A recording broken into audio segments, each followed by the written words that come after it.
Well, it's been 5 weeks. Do you think Gilligan's worms have eaten that bird that I mocked up? Let's go in and see if we can find those feathers. The bedding continues to drop as Gilligan nears an inevitable rendezvous with a harvest, probably within the next 3 to 4 weeks. We'll be sifting out the big stuff. Oh, look at all those little pill bugs. Critter helpers, yay. Worms don't mind. And look at, they're eating their burlap blanket. Of course they are.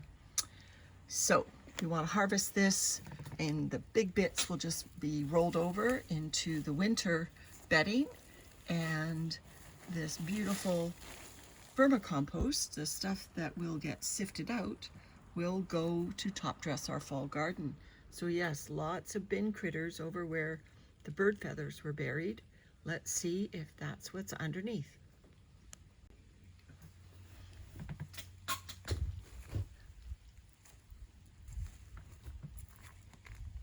Now, I've been giving Gilligan other feedings because there wasn't enough around the feathers to totally feed the population of worms in here.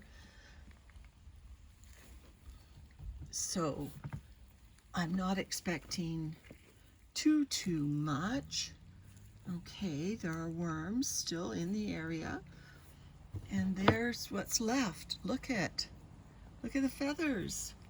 Now, they were huge feathers. So can we say that Gilligan's worms, oh, they're eating avocado pits, that Gilligan's worms ate the bird? I think he ate the bird in 5 weeks. Good job, Gilligan's worms. Yep.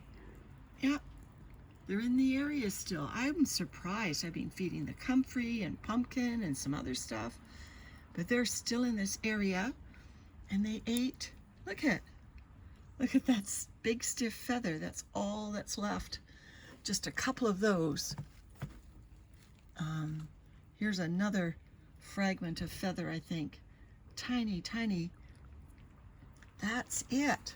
So my hypothesis was, by the addition of food scraps around the feathers, the compost time would more approximate the 5-week estimate of burying an entire bird, rather than the 3-month estimate as if you just buried feathers alone.